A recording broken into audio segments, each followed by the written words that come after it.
My name is Ethan, and I'm 29 years old. I'm originally from a small town in Montana, but I've spent the last few years driving trucks across the country. It's a solitary job, but I've always been fine with that. I like the open roads and the silence of the night. But there's one trip I'll never forget. One night that still makes my blood run cold whenever I think about it. It was late October, just a few days before Halloween. I had been driving for hours through a desolate stretch of highway in Utah. The kind of road where the only company you have is the occasional tumbleweed rolling across your path. The sky was pitch black, with no moon to light the way, and my headlights barely seemed to cut through the oppressive darkness. The road stretched endlessly in front of me, flanked by barren desert on either side. I was tired, but I'd promised to deliver a shipment by dawn. The droning of the engine and the emptiness of the landscape were starting to lull me into a dangerous state of drowsiness. That's when I saw him, a figure on the side of the road, illuminated briefly by my headlights.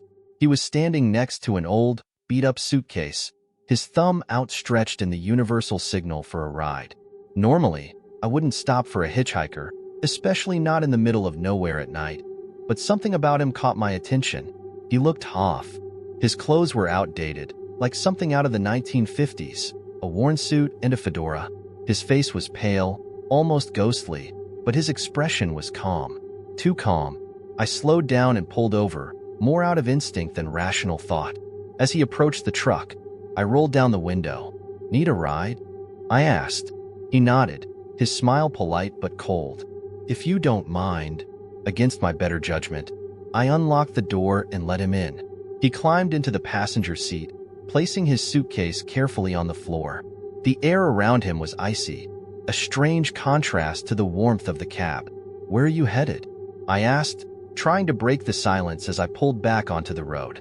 He hesitated for a moment before replying. "Anywhere down the road is fine. Just far from here." His voice was low and monotone, with an odd accent I couldn't place. I nodded and focused on the road, but I couldn't shake the feeling that something was wrong. He didn't look at me or out the window. He just sat there, staring straight ahead, his hands resting on his knees. We drove in silence for a while. The radio crackled faintly with static, but I didn't dare turn it on. The atmosphere in the cab was heavy, oppressive, as if the air itself was thickening around us. I glanced at him out of the corner of my eye, and that's when I noticed it. His reflection in the windshield didn't match his movements. When he shifted slightly in his seat, his reflection remained perfectly still. My stomach dropped, but I forced myself to keep driving. Maybe I was just tired. Maybe my mind was playing tricks on me. I gripped the steering wheel tighter and tried to focus on the road ahead. "You've been driving a long time," he said suddenly, breaking the silence. His voice was calm, almost conversational, but it sent a chill down my spine. "Yeah," I replied cautiously. "It's part of the job. Must get lonely," he continued, "spending so much time by yourself. Do you ever feel like someone's watching you?" My grip on the wheel tightened. "Not really," I lied. He chuckled softly, a sound that felt out of place. "You should. You're never truly alone." My throat went dry, and I fought the urge to glance at him. The temperature in the cab seemed to drop even further, and a faint, sour smell filled the air, like something rotten. "So, what's in the suitcase?" I asked, desperate to change the subject. He turned his head slowly to look at me, his eyes dark and unblinking. "Memories," he said cryptically. I didn't ask any more questions after that. The unease in my chest was growing into full-blown terror, but I couldn't stop. I didn't dare stop. The miles crawled by, each one feeling like an eternity. The hitchhiker remained eerily still, his presence weighing on me like a physical force. Then, without warning, he spoke again. "You missed your turn." I frowned. "What?" "Your turn," he repeated, his voice colder now. "You were supposed to turn back there." I hadn't seen any signs, any intersections. The road had been straight and empty for miles. "I don't think so," I said, my voice trembling slightly. He smiled, and it was the most unsettling smile I've ever seen. "You'll see." I glanced in the rearview mirror and froze. The landscape behind us had changed. The barren desert was gone, replaced by a dark, endless forest. The trees loomed high, their twisted branches reaching out like skeletal hands. Panic surged through me, and I slammed on the brakes. "What the hell is going on?" I demanded, turning to face him. But the passenger seat was empty. His suitcase was still there, sitting on the floor, but he was gone. I looked around frantically, my heart pounding in my chest. The cab was silent, save for the faint hum of the engine. I grabbed the suitcase, intending to throw it out, but as soon as I touched it, a wave of nausea hit me. Images flashed in my mind. Horrible, fragmented visions of faces screaming, eyes wide with terror, and a deep, guttural voice whispering my name. I let go of the suitcase and stumbled out of the truck, gasping for air. The forest surrounded me now, dense and suffocating. The road I had been driving on was nowhere to be seen. I turned in circles, my breath coming in short, panicked gasps. The darkness pressed in, and I could feel eyes on me, watching from the shadows. A low, raspy voice broke the silence.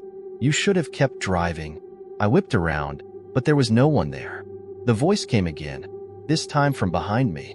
"You can't leave now." I ran.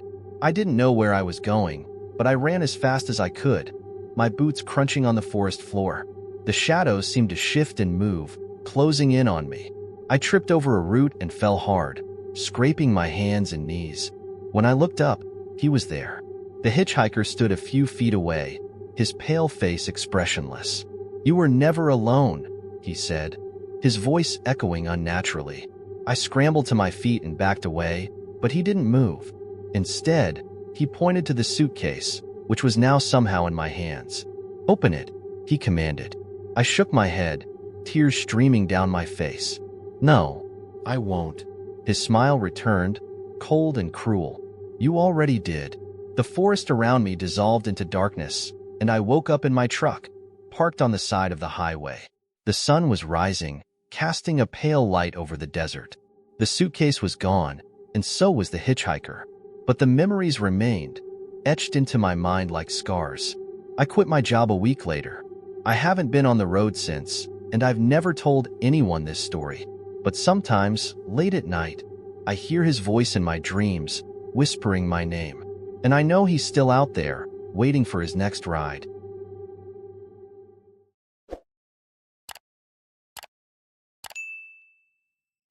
My name is David Carter. I'm 34 years old, originally from Seattle, Washington. I'm a freelance graphic designer, which means I can work from anywhere, a perk that's both a blessing and a curse. A few months ago, I moved to a small town in the Midwest. I won't name it. I'm not sure if I want anyone going there. The place had an eerie quietness, but I chalked it up to being far from the constant hum of city life. I needed somewhere cheap, somewhere quiet, and somewhere I could focus on rebuilding my life after a messy breakup. That's how I ended up in an old, slightly run-down apartment building on the edge of town.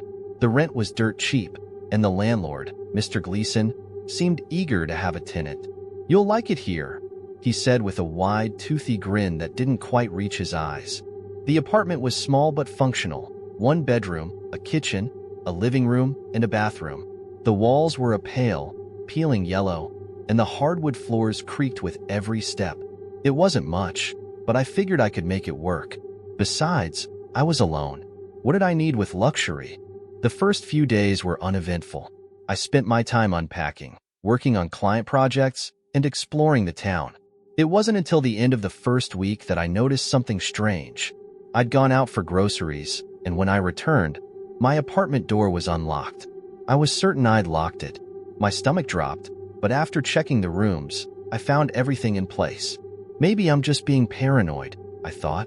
A few nights later, I woke up to the distinct sound of footsteps in the living room. Heavy, deliberate footsteps. My heart pounded in my chest as I lay frozen in bed, straining to hear more. The steps stopped just outside my bedroom door. Summoning every ounce of courage, I grabbed a flashlight from the bedside table and swung the door open. Nothing. The living room was empty, and the front door was still locked from the inside. I told myself it must have been my imagination, or maybe the creaky old building settling. But the incidents didn't stop. Small things at first. Items I'd left on the counter would be moved. Lights I'd turned off would be on when I returned, and vice versa.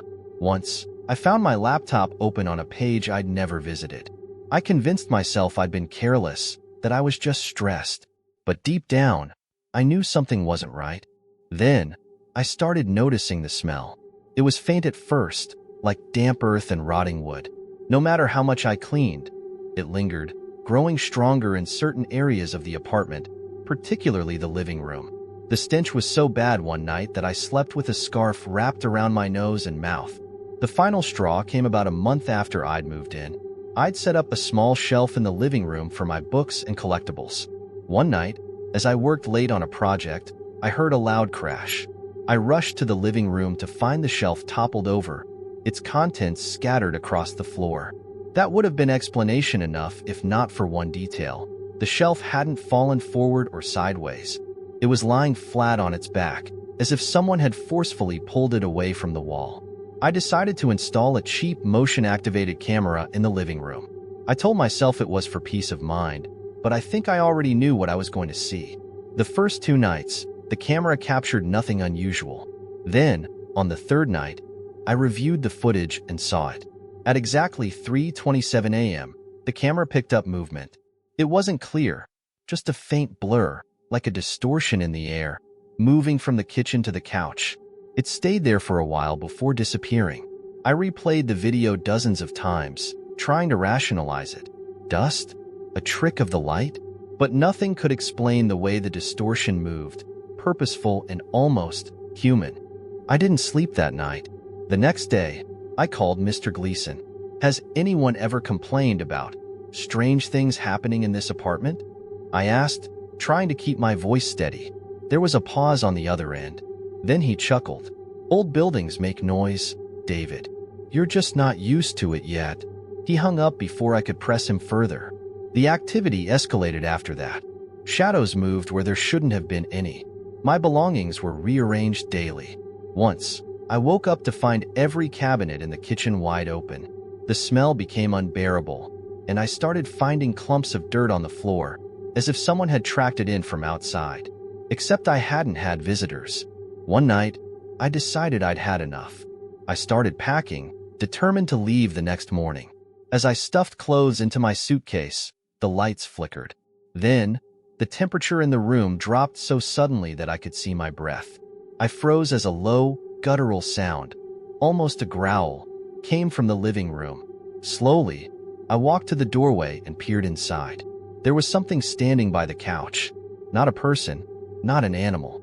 It was a shape, a void darker than the shadows around it, tall and motionless. My knees buckled, and I stumbled back into the bedroom, slamming the door shut. The growling stopped, but I could hear faint whispers, too low to make out, coming from the other side of the door. I didn't sleep that night. I sat in the corner of my bedroom, clutching a kitchen knife, waiting for morning. When the first rays of sunlight streamed through the window, the whispers stopped and the oppressive presence lifted. I threw the suitcase into my car and left without looking back. A week later, I did some research on the building.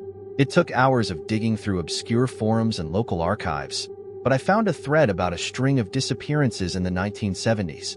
All the victims had lived in that building. None of them were ever found. The most disturbing detail? The disappearances had all occurred in apartment 4B. My apartment. To this day, I don't know what I experienced in that place. I don't care to find out. I moved back to Seattle and have tried to put it behind me, but sometimes, late at night, I still catch the faintest whiff of damp earth and rotting wood. And when I do, I lock my doors and leave the lights on until morning.